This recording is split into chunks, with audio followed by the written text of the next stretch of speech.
Welcome to ABC campus. आज हम IFRS 15 revenue from contracts with customers में contract cost को डिस्कस करेंगे।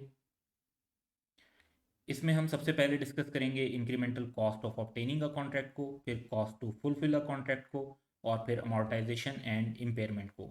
बेसिक कॉन्सेप्ट आप इस पूरी वीडियो का ये जहन में रखेंगे कि कुछ कॉस्ट एक्सपेंस बन जाती हैं फ़ौरन, कुछ कॉस्ट एसेट बनती हैं, और फिर जो कॉस्ट एसेट के तौर पे रिकग्नाइज की जाती हैं उनको भी मैचिंग कॉन्सेप्ट के मुताबिक एक्सपेंस बनाना होता है, अमॉर्टाइज या इम्पेयरमेंट चार्ज करनी होती है। तो जैसे जैसे हम रेवेन्यू रिकग्नाइज कर रहे होते हैं, अकॉर्डिंगली हम उससे रिलेटेड जो कॉस्ट हैं उनको भी प्रॉफिट और लॉस में चार्ज कर रहे होते हैं। तो वन बाय वन इन तीन आइटम्स की तरफ विद एग्जांपल्स चलते हैं।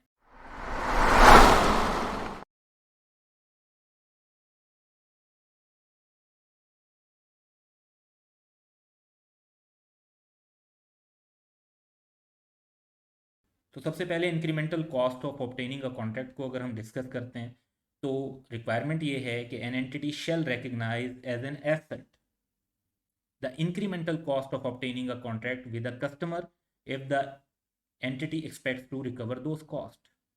तो incremental cost of obtaining a contract मतलब एक कॉन्ट्रैक्ट हासिल करने के लिए अगर हमने कमीशन पे किया है तो हमें वो कमीशन जो है वो हमारी इंक्रीमेंटल कॉस्ट है, क्योंकि अगर वो कॉन्ट्रैक्ट ना मिलता तो वो कमीशन ना देना पड़ता। तो साथ ही शर्त ये है कि हम उस कॉस्ट को रिकवर कर सकते हो, क्योंकि अगर हम उस कॉस्ट को रिकवर नहीं कर पाएंगे तो वो फिर एसेट से बेनिफिट नहीं आने, तो वो एसेट रिकग्नाइज नहीं हो सकता। अब यहाँ पर यह सवाल पैदा होता है कि ये जो इंक्रीमेंटल कॉस्ट हैं ये होती क्या। So incremental cost of obtaining a contract are those costs that an entity incurs to obtain a contract with a customer that it would not have incurred if the contract had not been obtained। यानी contract ना मिलता तो ये cost भी ना लगती। तो incremental का कॉन्सेप्ट इससे जहन में रखना है कि कॉन्ट्रैक्ट ऑब्टेन हो रहा होगा तो ये कॉस्ट लगेगी, उसके बगैर नहीं लगेगी। अब यहाँ पर यह भी जहन में रखना है कि ऐसी कॉस्ट जो कि इनकर हो जाती हैं चाहे कॉन्ट्रैक्ट मिलता या ना मिलता, कॉस्ट लगाई कॉन्ट्रैक्ट हासिल करने के लिए, लेकिन यानी उससे कंफर्म नहीं था कि कॉन्ट्रैक्ट मिलेगा या नहीं मिलेगा, यानी वो कॉस्ट तो लगनी लगनी थी चाहे कॉन्ट्रैक्ट मिले या ना मिले, तो फिर उसको एक्सपेंस ट्रीट करेंगे unless those costs are explicitly chargeable to customer regardless of whether the contract is obtained। तो हाँ, अगर ये होता है कि एक जो क्लाइंट है वो हमसे कहता है कि आप अपना प्रपोजल सबमिट करवाएं, आपको हम कॉन्ट्रैक्ट देंगे या नहीं देंगे, प्रपोजल बनाने के हम आपको 20,000 चार्जेस देंगे, तो फिर तो हम उसको जो है एक रिसीवेबल के एसेट के तौर पर रिकग्नाइज कर सकते हैं कि ये 20,000 हमें वापस मिल जाने। बट अदरवाइज जो है हमें उसे एक्सपेंस ही रिकॉर्ड करना चाहिए। अब as a practical expedient entity जो है वो इंक्रीमेंटल कॉस्ट को भी, हालांकि अभी हमने पढ़ा कि इंक्रीमेंटल कॉस्ट को एसेट बनाना है, लेकिन आप इंक्रीमेंटल कॉस्ट को भी एक्सपेंस बना सकते हैं। when incurred if the amortization period of the asset that the entity otherwise would have recognized is 1 year or less। अब अगर हमारा जो एसेट हम रिकॉर्ड कर रहे हैं उसके अगेंस्ट जो रेवेन्यू है वो ऐसे कॉन्ट्रैक्ट में आना है जो 6 मंथ में, 8 मंथ्स में, 12 मंथ्स के अंदर जो है वो रिकग्नाइज हो जाना है, तो फिर उस चीज़ को एसेट बनाना और फिर अमोर्टाइज करना वो थोड़ा अननेसेसरी हो जाता है। तो आप अगर समझते हैं कि जो है कॉन्ट्रैक्ट जो है 1 ईयर और लेस का है तो फिर आप इंक्रीमेंटल कॉस्ट को कैपिटलाइज ना करें और डायरेक्ट उन्हें एक्सपेंस बना।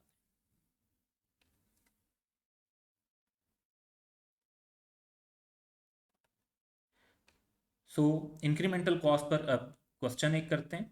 ये हमारा जो क्वेश्चन है ये इलस्ट्रेटिव एग्जांपल 36 पर हमने बेस करके डेवलप किया हुआ है। An entity a provider of consulting services wins a competitive bid to provide consulting services to a new customer, the entity incurred the following cost to obtain the contract। तो हम consultancy की services देते हैं और उसके लिए एक हमने कंपेटिटिव बिड की है, प्रपोजल दिया, उसमें प्रपोजल को हमने विन किया, और हमारी जो कॉस्ट इनकर हुई कॉन्ट्रैक्ट को ऑब्टेन करने के लिए वो क्या है। एक तो हमने लीगल फी इनकर की ड्यू डिलीजेंस की 15,000, ट्रैवल कॉस्ट जो प्रपोजल देने के लिए हमारी टीम गई उस पर 25,000 लगे, हमने अपने सेल्स एम्प्लॉयज़ को जो कमीशन दिया कॉन्ट्रैक्ट सक्सेसफुली हासिल हो जाने पर वो 10,000 था, तो टोटल ये 50,000 लगे। Entity also paid discretionary annual bonuses of rupees 100,000 to sales supervisor based on annual sales target, overall profitability of the entity and individual performance evaluation। तो ओवरऑल हमने जो अपने सेल्स सुपरवाइजर थे उनकी परफॉर्मेंस को इवेल्युएट करते हुए, एक डिस्क्रिशनरी का मतलब होता है कि भाई परफॉर्मेंस को इवेल्युएट करते हुए हमने दे दिया, हम देते ना देते वो हमारी चॉइस थी, लेकिन परफॉर्मेंस अच्छी थी तो हमने उनको 100,000 का ये एनुअल बोनस दिया। सो क्वेश्चन की रिक्वायरमेंट ये है कि हर कॉस्ट को डिस्कस करें कि क्या वो IFRS 15 के मुताबिक एसेट के तौर पर रिकग्नाइज होनी चाहिए विद रीजनिंग। तो हम आंसर की तरफ चलते हैं। तो सबसे पहले अगर हम बात करते हैं एक्सटर्नल लीगल फीस और ट्रैवलिंग कॉस्ट की, सो इनको तो इनकर होना ही होना था, चाहे हमें कॉन्ट्रैक्ट मिलता या ना मिलता।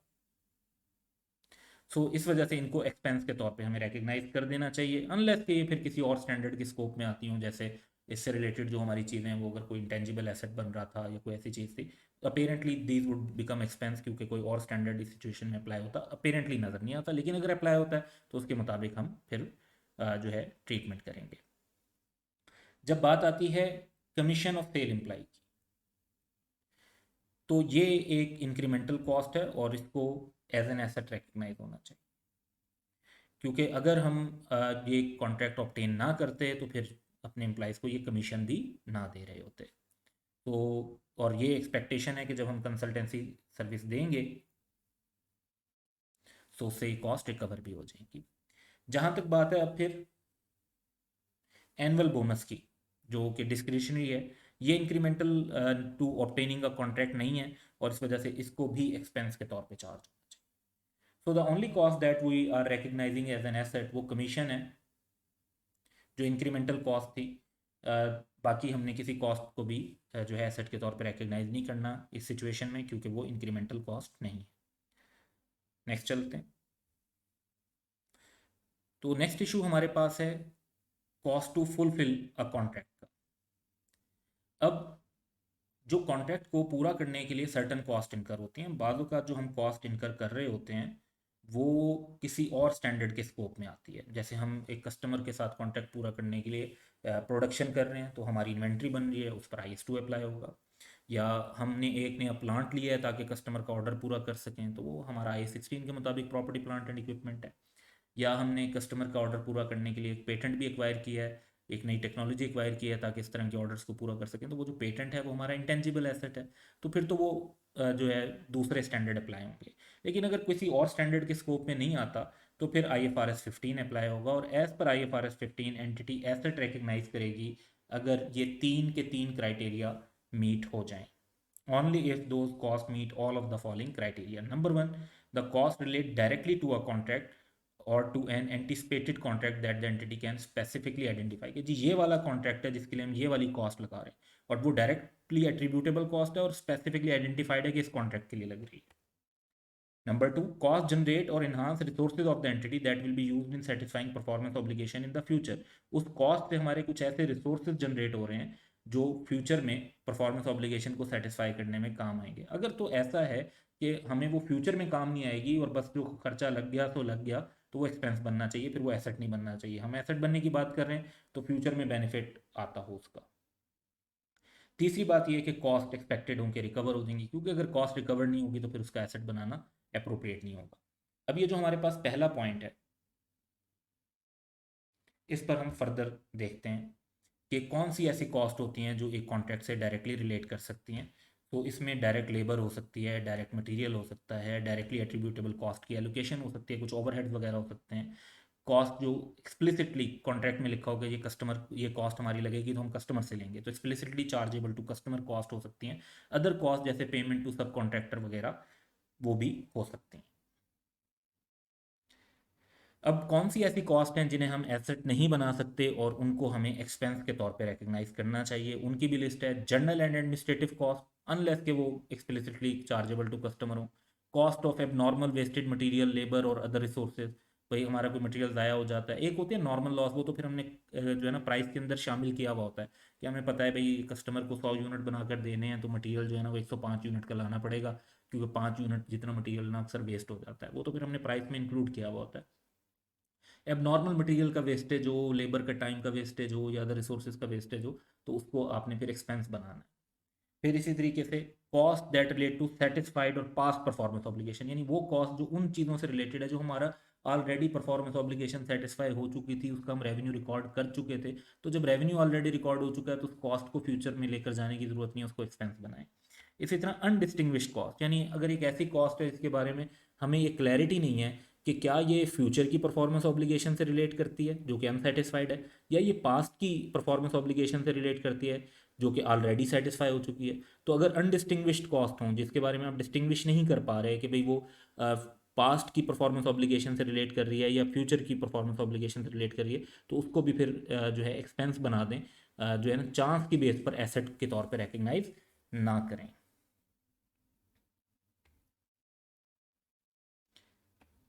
सो एक क्वेश्चन देखते हैं बेस्ड ऑन इलस्ट्रेटिव एग्जांपल 37 है from IFRS 15।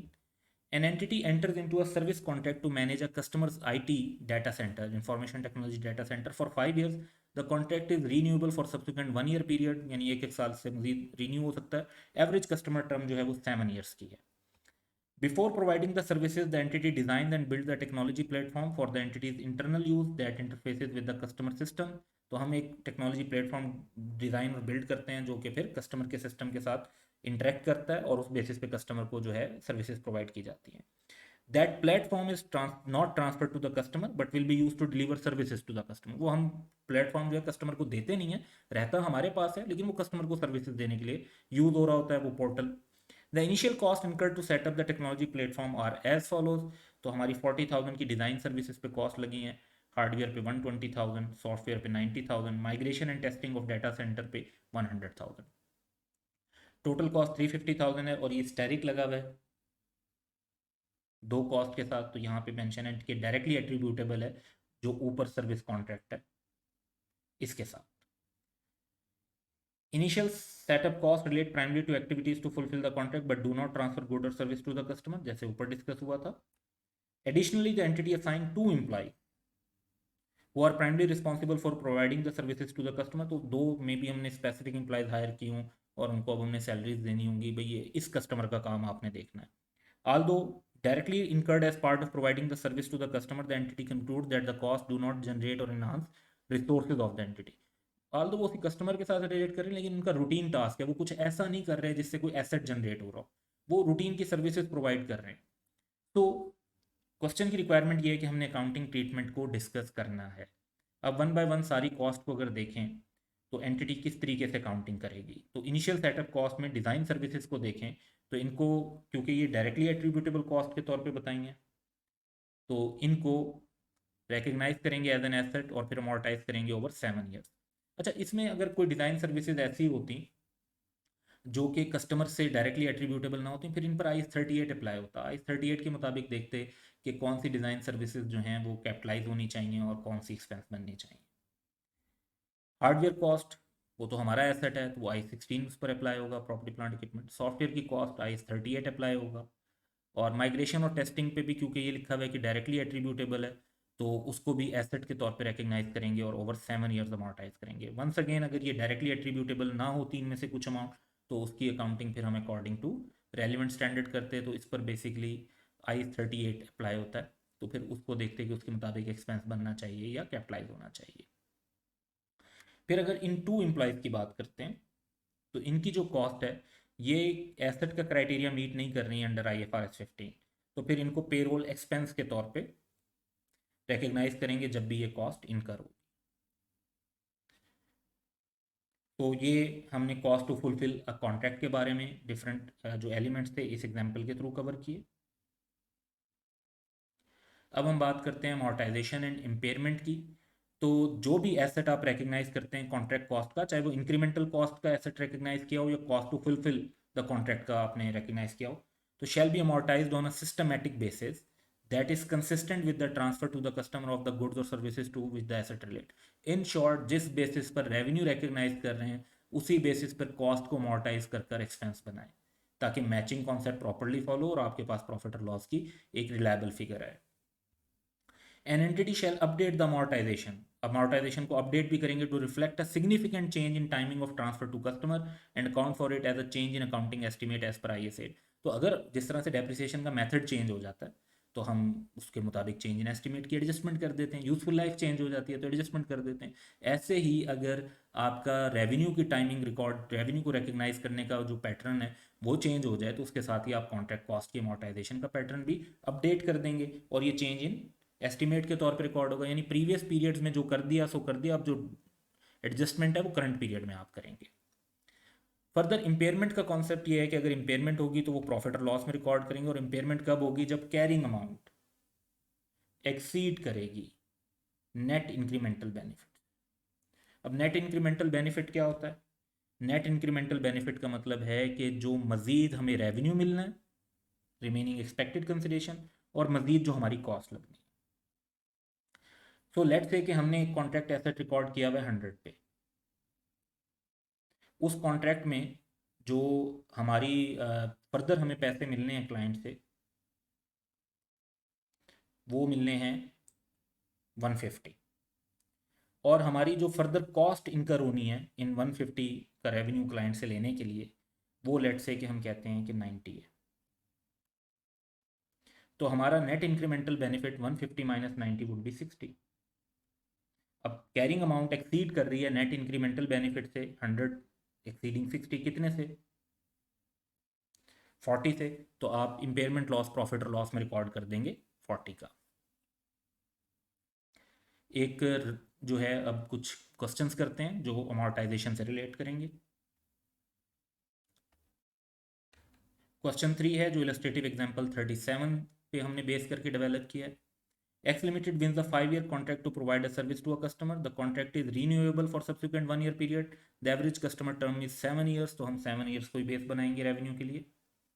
The contract contains a single performance obligation satisfied over time. X Limited recognize revenue on a time basis. Cost incurred जो फर्स्ट ईयर में है और फोरकास्ट फ्यूचर कॉस्ट है वो given है कि अब तक हमारी जो कॉस्ट लग चुकी है वो 10,000 है। एस्टिमेट जो फ्यूचर कॉस्ट का है वो 18,000 है। टोटल एक्सपेक्टेड कॉस्ट 28,000 बन जाएंगी। अब क्वेश्चन की रिक्वायरमेंट ये है कि इन कॉस्ट को कैसे रिकग्नाइज करें। तो हमारा कॉस्ट को रिकग्नाइज करने की बेसिस क्या होंगी? बेसिस वही होंगी जो रेवेन्यू को रिकग्नाइज करने की बेसिस, क्योंकि रेवेन्यू टाइम बेसिस पर रिकॉर्ड होगा ओवर 7 ईयर्स। तो सेम बेसिस जिस पर रेवेन्यू रिकग्नाइज होगा उसी पर हमारी कॉस्ट रिकग्नाइज होंगी ओवर 7 ईयर्स। तो जो अमाउंट हमारी पर एनम रिकग्नाइज होनी चाहिए 28,000 की टोटल कॉस्ट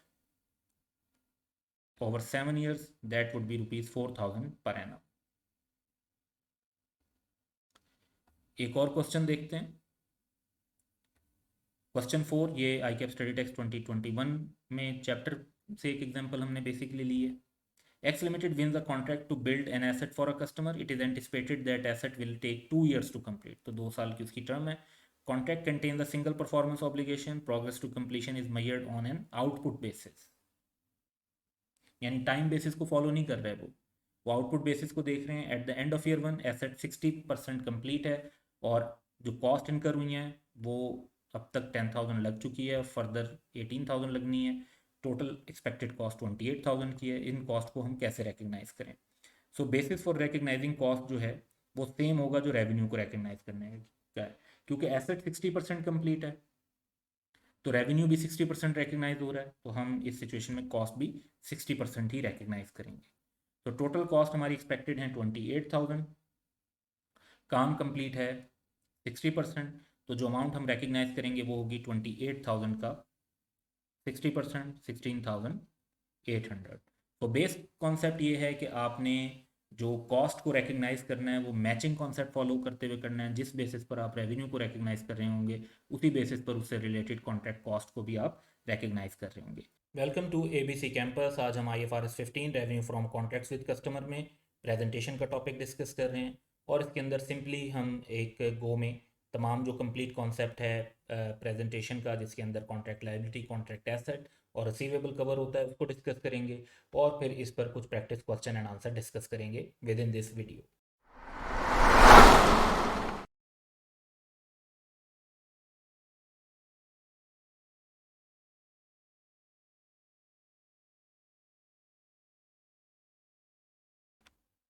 तो जब भी कोई एक पार्टी कॉन्ट्रैक्ट में कुछ परफॉर्म कर चुकी है तो वो अपने इस कॉन्ट्रैक्ट को प्रेजेंट करेगी। कहाँ प्रेजेंट करेगी?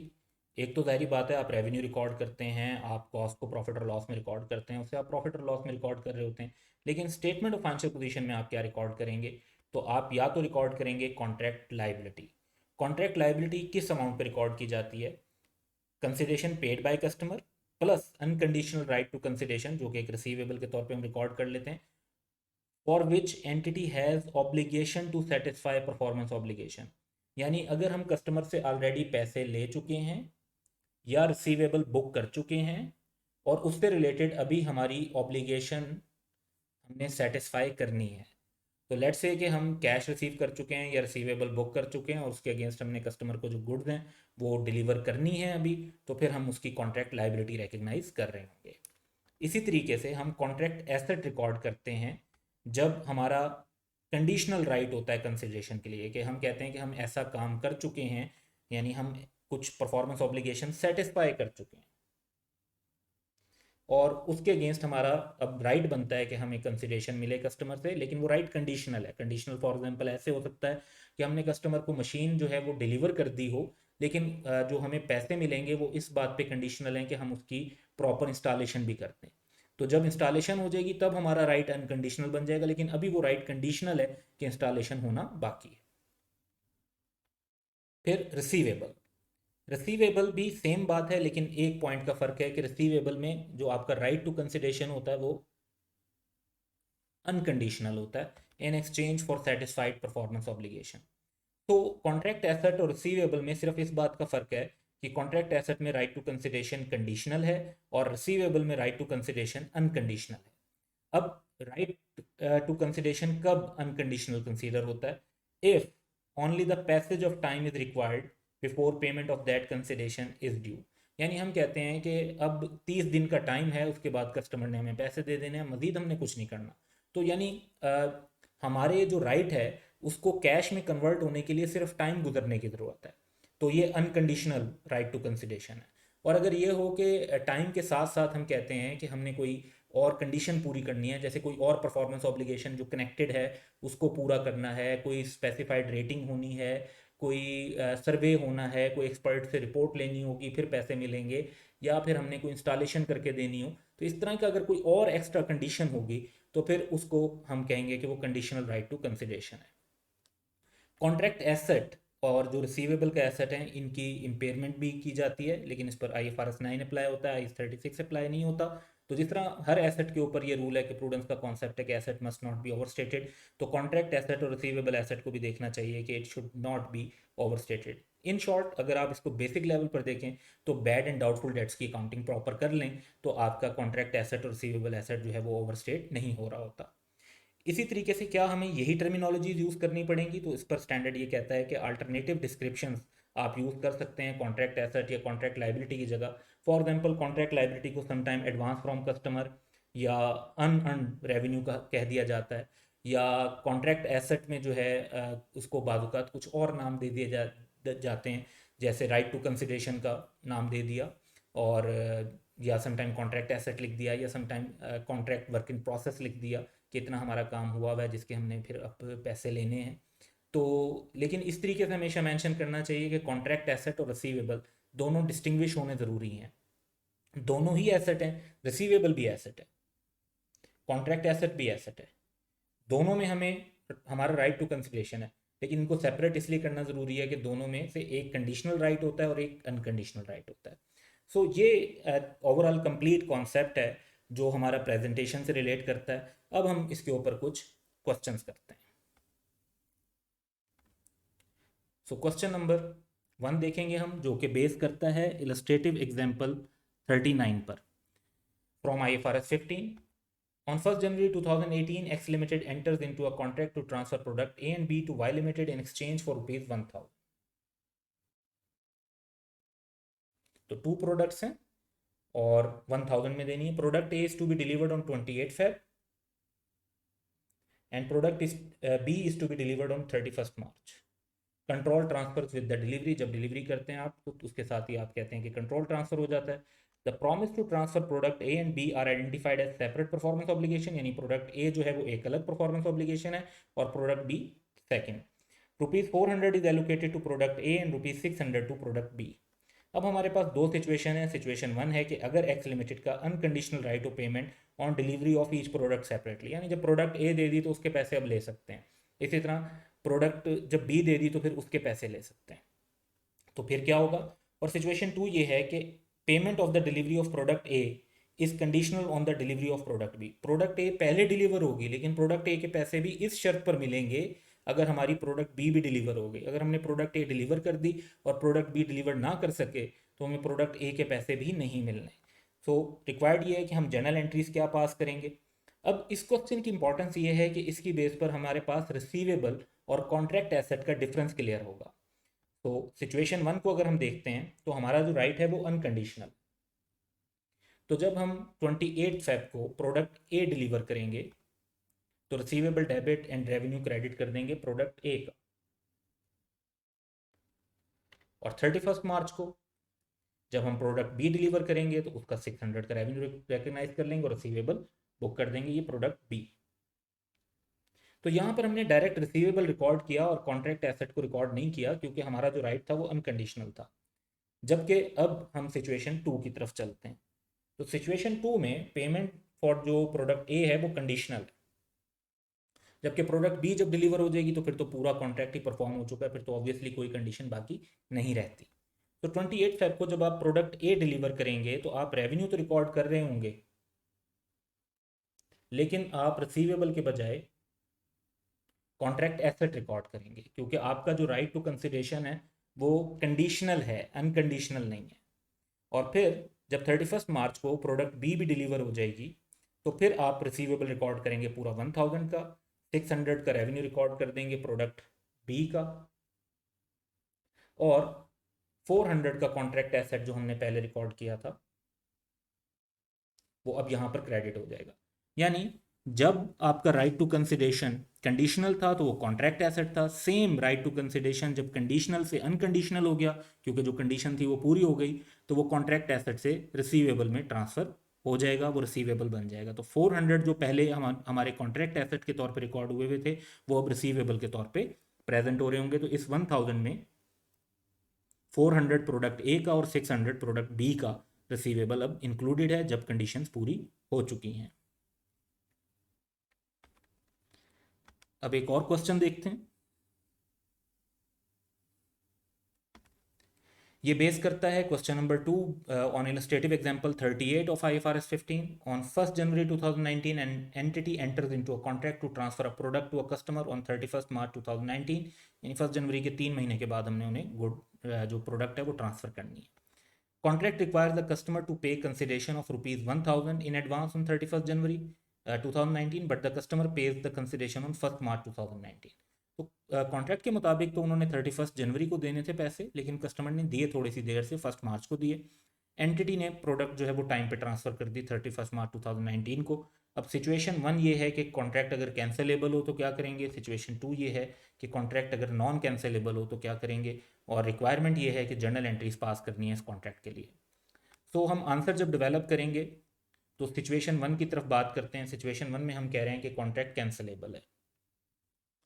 सो कस्टमर ने पैसे देने थे 31 जनवरी को, नहीं दिए तो कोई बात नहीं, जब तक वो पैसे नहीं देता हमें गुड्स डिलीवर करने की ज़रूरत नहीं है, तो हमारी कोई ऑब्लिगेशन भी नहीं है। हाँ, जब कस्टमर की तरफ से पैसे आ जाएंगे 1 मार्च 2019 को तो तब हम कैश डेबिट और कॉन्ट्रैक्ट लायबिलिटी रिकॉर्ड कर लेंगे, क्योंकि अब हम पैसे ले चुके हैं और हमारी ऑब्लिगेशन है कि हमने प्रोडक्ट डिलीवर करनी है। और 31 मार्च को जब हम प्रोडक्ट डिलीवर कर देंगे तो हमारी लायबिलिटी ख़त्म हो जाएगी और हम रेवेन्यू रिकॉर्ड कर लेंगे। सेकंड सिचुएशन ये है कि कॉन्ट्रैक्ट अगर नॉन कैंसिलेबल, तो अब हमें क्या करना होगा। अब बात यह है कि 31 जनवरी को कस्टमर ने पैसे दिए या नहीं दिए, अभी पैसे तो नहीं दिए उसने, लेकिन हम इस दिन पर जो है रिसीवेबल भी रिकॉर्ड कर लेंगे और अपनी कॉन्ट्रैक्ट लायबिलिटी भी रिकॉर्ड कर लेंगे, क्योंकि हमारा राइट बन चुका है कि अब हम उससे पैसे ले सकते हैं, कॉन्ट्रैक्ट नॉन कैंसिलेबल है। और कॉन्ट्रैक्ट लायबिलिटी रिकॉर्ड होती है या तो तब जब हमारी ऑब्लिगेशन बाकी है और हम पैसे ले चुके हों या रिसीवेबल रिकॉर्ड कर चुके हों। तो जब हमारा अनकंडीशनल राइट टू कंसिडरेशन बन गया तो हमने रिसीवेबल रिकॉर्ड किया, लेकिन हमने अभी तक क्योंकि खुद जो है ट्रांसफ़र नहीं की प्रोडक्ट, तो हम कॉन्ट्रैक्ट लायबिलिटी रिकॉर्ड कर लेंगे। बाद में 1 मार्च को जब कस्टमर की तरफ से पैसे मिल जाएंगे तो हमारा रिसीवेबल ख़त्म हो जाएगा और हमारे पास कैश आ जाएगा। फिर 31 मार्च को जब हम गुड्स डिलीवर कर देंगे तो हमारी कॉन्ट्रैक्ट लायबिलिटी ख़त्म हो जाएगी और हम रेवेन्यू रिकॉर्ड कर लेंगे। तो ये पॉइंट जो है अक्सर जो है समझने में स्टूडेंट्स को डिफ़िकल्ट लगता है कि हम रिसीवेबल और कॉन्ट्रैक्ट लायबिलिटी रिकॉर्ड कर रहे हैं जबकि एक्चुअली कोई अभी तक पैसे हमारे पास नहीं आए। तो पॉइंट ये है कि आपका जब राइट बन जाता है कि आप पैसे ले सकते हैं, तो आपका एसेट बन जाता है रिसीवेबल का, और वो आपने रिकॉर्ड करना है। और जब आप रिसीवेबल रिकॉर्ड कर चुके हैं और उसके अगेंस्ट आपने अपने हिस्से की परफॉर्मेंस नहीं दी अभी तक, तो फिर उसकी कॉन्ट्रैक्ट लायबिलिटी आप रिकॉर्ड करेंगे। तो ये point basically original standard IFRS 15 की इलस्ट्रेटिव एग्जांपल 38 से ही बेस किया गया है। अब हम बात करते हैं एक और क्वेश्चन की, क्वेश्चन 3। ये IFRS 15 की इलस्ट्रेटिव एग्जांपल 40 पर बेस करता है। तो इसका डाटा है कि an entity enters into a contract with a customer on 1 January 2019 to transfer product to the customer for ₹150 पर product. If the customer purchases more than 1 million products in a calendar year, the contract indicates that price per unit is retrospectively reduced to 125 per product. Retrospectively का मतलब है कि जो already 1 million purchase हो चुकी होंगी उनके ऊपर भी रेट आप 150 से कम करके 125 कर देंगे। Consideration is due when control of the product transfer to the customer, यानी कंसिडरेशन ड्यू हो जाती है, हम उस दिन पे रिसीवेबल रिकॉर्ड कर सकते हैं, हमारा राइट टू कंसिडरेशन बन जाता है। In determining the transaction price, the entity concludes at contract inception that the customer will meet the 1 million product threshold, यानी हमारी ये एक्सपेक्टेशन है कि कस्टमर 1 मिलियन प्रोडक्ट से ज़्यादा परचेज कर लेगा और हमें उसके लिए रेट कम करके 125 पर करना पड़ेगा। तो क्वेश्चन की रिक्वायरमेंट है कि हमने फर्स्ट शिपमेंट की है 100 प्रोडक्ट्स की ऑन 4 जनवरी 2019, तो हमारी जर्नल एंट्री क्या होनी चाहिए? तो सिंपली 4 जनवरी 2019 को एक तो हम रिसीवेबल रिकॉर्ड कर लेंगे, क्योंकि कस्टमर से तो हम पूरे 150 के हिसाब से पैसे ले सकते हैं, तो 15,000 बनेंगे। लेकिन क्योंकि हम एक्सपेक्ट कर रहे हैं कि 1 मिलियन का थ्रेशोल्ड पूरा हो जाएगा, तो जो प्राइस हमें अल्टीमेटली मिलनी है वो 125 की मिलनी है, तो रेवेन्यू हम 125 के हिसाब से रिकॉर्ड करेंगे 12,500 का, और जो बाकी अमाउंट बच जाती है उसे आप रिफंड लाइबिलिटी या कॉन्ट्रैक्ट लाइबिलिटी के तौर पे रिकॉर्ड करेंगे। सो बेसिकली जो आप कॉन्ट्रैक्ट लाइबिलिटी रिकॉर्ड करेंगे बाद में, जब कस्टमर 1 मिलियन का थ्रेशोल्ड पूरा कर लेगा, तो उसको या तो हम पैसे वापस कर रहे होंगे या फिर जो नई परचेजेज हो रही होंगी उसके अगेंस्ट इस कॉन्ट्रैक्ट लाइबिलिटी को एडजस्ट कर रहे होंगे। Welcome to ABC campus. आज हम IFRS 15 revenue from contracts with customer में एक पास्ट एग्जाम का क्वेश्चन कर रहे हैं, जो कि ऑटम 2017 अटैम्प्ट से है, और इसका टाइटल है Jupiter limited and Pluto limited. तो बेसिकली इस क्वेश्चन के 3 पार्ट्स हैं। जो फर्स्ट पार्ट है उसमें सिग्निफिकेंट फाइनेंसिंग कंपोनेंट को फोकस करना है और उसकी बेस पर जनरल एंट्रीज पास करनी है। जो सेकंड पार्ट है हमारे पास, उसमें हमने एलोकेशन ऑफ ट्रांजैक्शन प्राइस करनी है 3 डिफरेंट प्रोडक्ट्स को, जिनकी स्टैंड लोन प्राइसिंग दी हुई है, तो इसमें एलोकेशन पे फोकस होगा। और पार्ट 3 जो है ये थ्योरेटिकल नेचर का है, जिसके अंदर डिफरेंट इंडिकेटर्स जो होते हैं ट्रांसफ़र ऑफ कंट्रोल के, उनको सिंपली लिस्ट डाउन करना है। सो इन तीनों पार्ट्स पे 1 बाय 1 चलते हैं।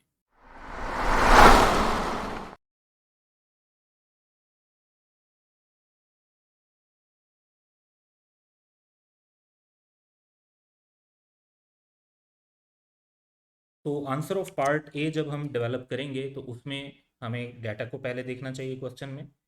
तो पार्ट ए में जो डाटा है दैट इज कि Jupiter limited entered into a 2-year contract on 1 January 2017 with a customer for the maintenance of computer network. JL has offered the following payment option. Option 1 जो है वो है कि immediate payment of ₹200,000, और option 2 जो है वो है payment of 110,000 at the end of each year.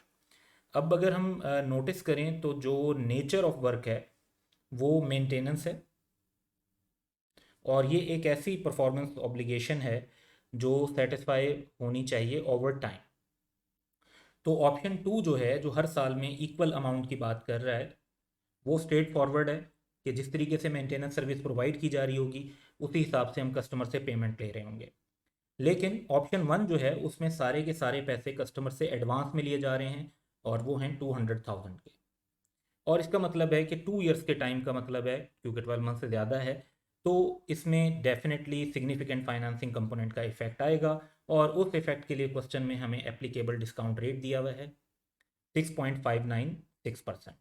तो बेसिकली जो इंस्टॉलमेंट में पेमेंट्स है ईयर वाइज, वो क्योंकि रेवेन्यू की रिकग्निशन के साथ मैच कर रही है, तो उसमें कोई सिग्निफिकेंट फाइनेंसिंग कंपोनेंट नहीं आएगा। पहले साल के जितने पैसे बनते थे उतने ही रेवेन्यू उतने ही पैसे ले लिए, सेकंड ईयर में भी ऐसे होगा। लेकिन ऑप्शन 1 में सारे पैसे एक बार लिए जा रहे हैं, जबकि जो रेवेन्यू रिकग्निशन हो रही है वो ओवर 2 ईयर्स हो रही है। सो क्वेश्चन की रिक्वायरमेंट है कि prepare journal entries to be recorded in the books of JL under each option over the period of contract. तो पहले हम ऑप्शन 1 की तरफ जाते हैं जिसमें 200,000 और एप्लीकेबल डिस्काउंट रेट ध्यान में रखेंगे।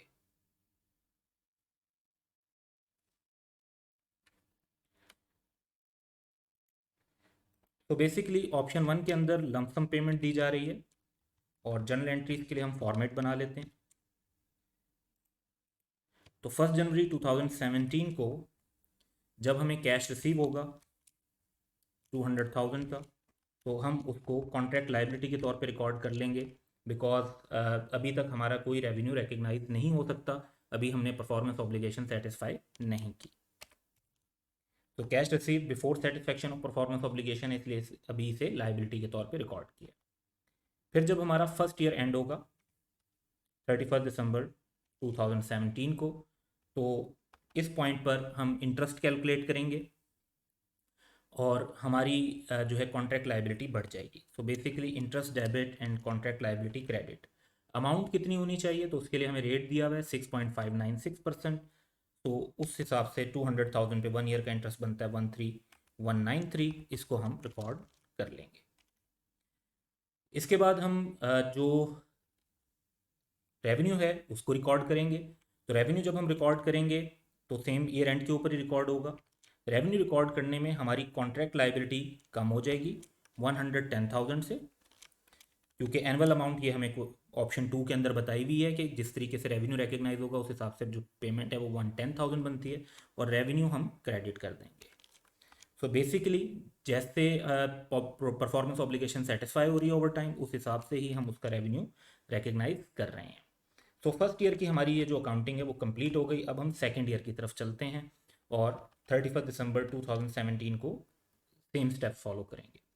तो 31 दिसंबर 2018 में हम वंस अगेन इंटरेस्ट एक्सपेंस और कॉन्ट्रैक्ट लाइबिलिटी रिकॉर्ड करेंगे। इस बार जो हमारा इंटरेस्ट कैलकुलेट होगा वो 200,000 जो ओरिजिनल अमाउंट थी,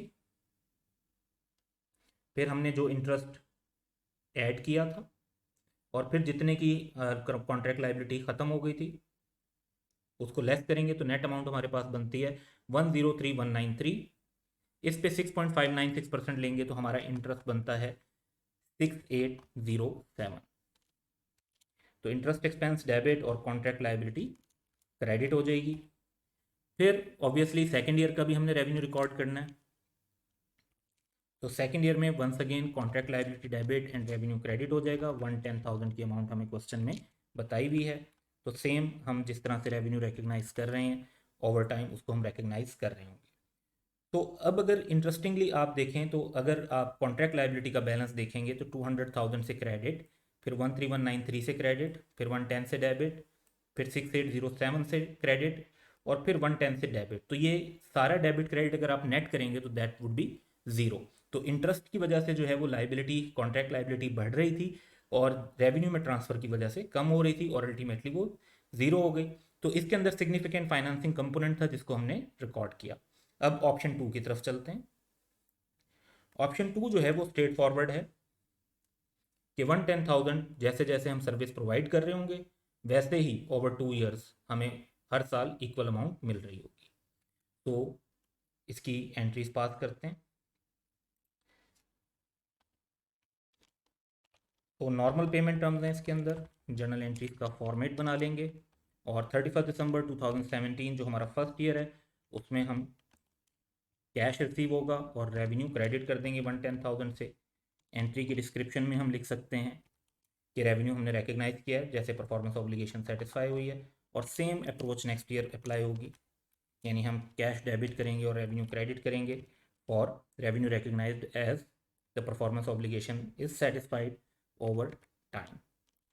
तो नॉर्मल पेमेंट टर्म्स के हिसाब से स्ट्रेट फॉरवर्ड रिकॉर्ड हो गया। जब रेवेन्यू की रिकग्निशन के साथ साथ ही कैश का फ्लो हो रहा है तो ये रिफ्लेक्ट करता है कि इसके अंदर कोई सिग्निफिकेंट फाइनेंसिंग कंपोनेंट नहीं है। सिग्निफिकेंट फाइनेंसिंग कंपोनेंट तब होता है जब कैश फ्लो डिफरेंट टाइम पर हो रहा हो और रेवेन्यू की रिकग्निशन डिफरेंट टाइम पर हो रहा हो। तो इसमें कैश और रेवेन्यू दोनों सेम टाइम पे रिकॉर्ड हो रहे हैं तो इसमें कोई फाइनेंसिंग कंपोनेंट नहीं है। जबकि यहाँ पर आप देख रहे हैं कि कैश पहले आया था और रेवेन्यू जो है वो बाद में रिकॉर्ड हो रहा है, तो यहाँ पे सिग्निफिकेंट फाइनेंसिंग कंपोनेंट है। अब क्वेश्चन के पार्ट बी की तरफ चलते हैं। Pluto limited sells industrial chemicals at following standalone prices C1 C2 C3 का जो है हमें रुपीज़ पर कार्टन दिया हुआ है, पर यूनिट कह सकते हैं आप। और C2 C3 अलग से भी सेल की जाती हैं। PL regularly sell the carton each of C2 and C3 together for ₹170,000।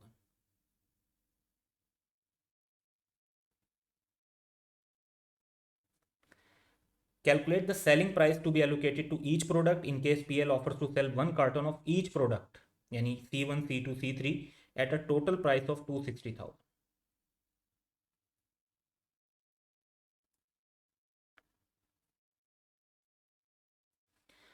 पहली एलोकेशन हम C2 और C3 के दरमियान करेंगे और फिर उसमें C1 इंक्लूड करके उसको भी एलोकेट कर देंगे।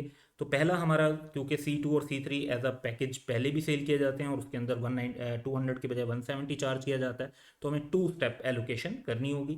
तो इसके सोल्यूशन बनाने की तरफ चलते हैं।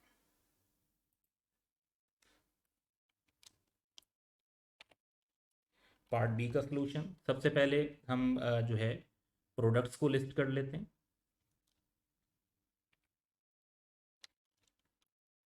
फिर हम इनकी स्टैंड लोन सेलिंग प्राइस ले लेंगे और फिर एलोकेशन को रिकॉर्ड कर लेंगे। तो प्रोडक्ट्स जो हैं, इनिशियली हम C2 और C3 की बात करते हैं। तो स्टैंड लोन सेलिंग प्राइस इनकी हमें दी हुई है 90 एंड 110,000।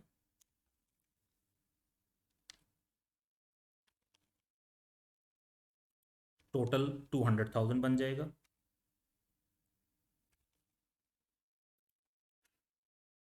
तो दीज वैल्यूज, अब इसको जो हमने एलोकेट करना है वो 170,000 पे करना है।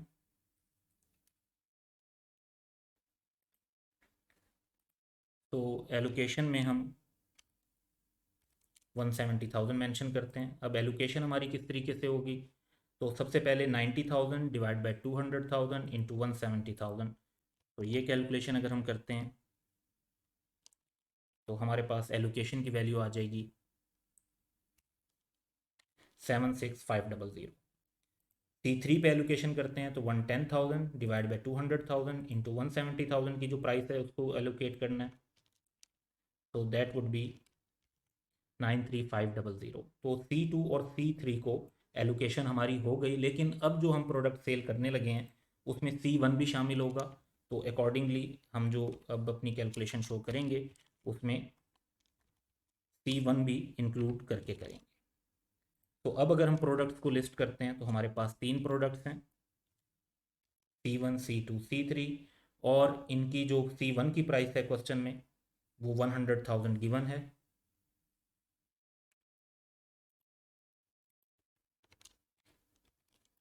जबकि C2 और C3 की जो प्राइस है वो हम यहाँ से 76,500 एंड 93,500 ऑलरेडी डिटरमिन कर चुके हैं, इनको हम यहाँ पर नोट कर लेंगे।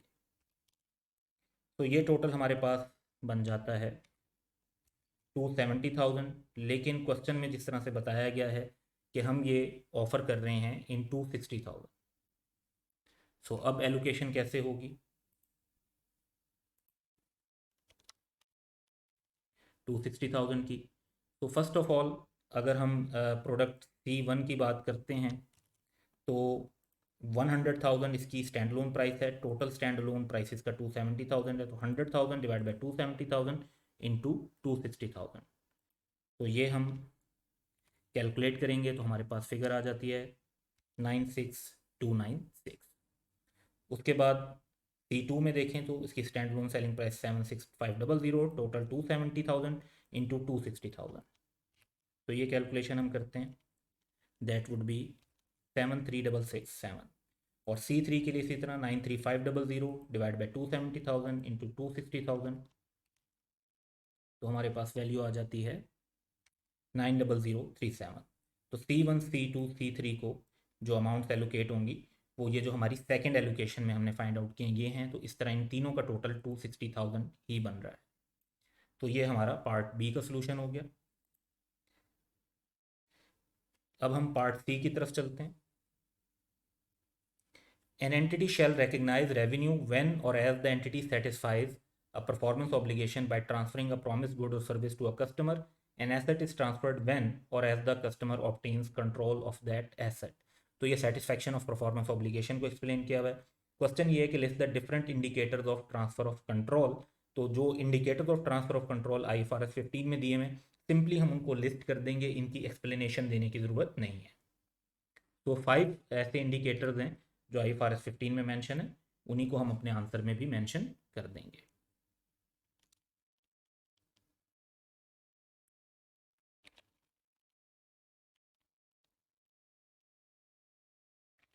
तो indicator of the transfer of control which include but are not limited to the following. तो सबसे पहले कि एंटिटी का प्रेजेंट राइट टू पेमेंट होना चाहिए फॉर द एसेट जो उन्होंने ट्रांसफर किया। दूसरे नंबर पे लीगल टाइटल कस्टमर के पास चला जाए। ये हमेशा ज़रूरी नहीं होता, याद रखें इंडिकेटर्स हैं, ये जो है ना फाइनल लिस्ट नहीं है, क्योंकि ये है कि indicators of transfer of control which include but are not limited to. इसी तरह फिजिकल पोजेशन अगर ट्रांसफ़र हो जाए कस्टमर को बिल एंड होल्ड के अलावा, तो फिर उस सिनेरियो में भी फिर ट्रांसफ़र ऑफ कंट्रोल समझा जाता है। So the entity has transfer physical possession of the asset bill and hold arrangement के अलावा।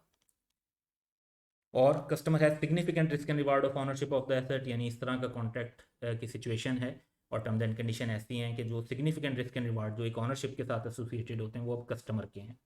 और कस्टमर जब एसेट को एक्सेप्ट कर चुका हो तो तब भी ये एक इंडिकेटर समझा जाता है कि कंट्रोल ट्रांसफ़र हो गया है। तो ये इस क्वेश्चन के 3 पार्ट थे और उनका आंसर हमने आपके साथ डिस्कस किया। That's all for today. Have a good day.